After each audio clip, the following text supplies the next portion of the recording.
As we step back into the annals of history, we encounter a figure who's had an enduring influence on Western philosophy.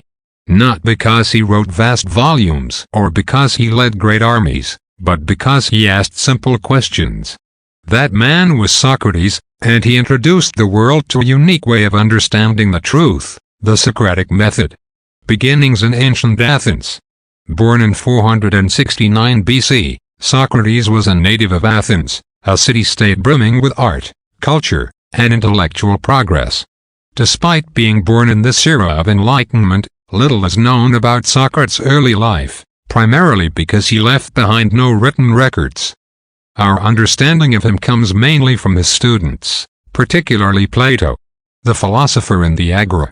Picture a man not of striking appearance, but of profound intellect. Socrates was known for his barefoot treks in the Athenian Agora, engaging anyone willing to converse. He believed in the inherent wisdom of individuals and thought that the truth could be reached by persistent questioning. The Socratic method, an intellectual revolution. At the heart of Socrates' philosophy lies the Socratic method. It's not about providing answers, but about stripping away pretense and uncovering the truth through dialogue.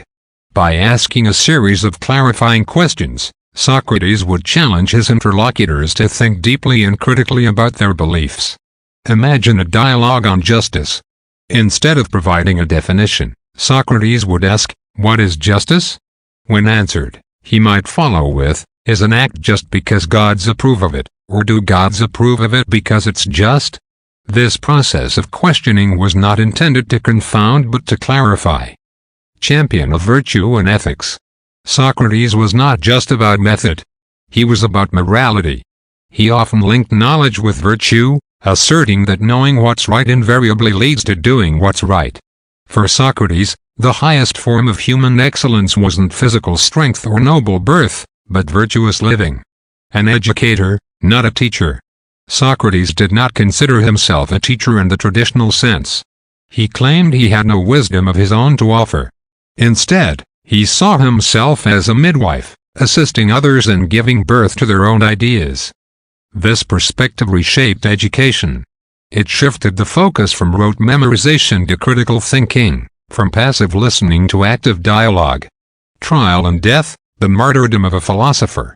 His revolutionary ideas, however, did not sit well with everyone. In 399 BC, Socrates was brought to trial on charges of corrupting the youth and impiety. His defense, rather than being a plea for mercy, was a testament to his principles. He asserted that his mission was a philosophical one, divinely ordained. He argued that it was better to face death than to forsake virtue. The jury was not persuaded. Socrates was sentenced to die by consuming poison hemlock. In his final moments, as recorded by Plato in the Phaedo, he displayed the same calm demeanor and inquisitiveness that had marked his life. To the end, he remained a seeker of truth. Legacy echoes through time. It's been millennia since Socrates walked the streets of Athens, yet his influence resonates. His method has found its way into modern classrooms, courtrooms, and beyond.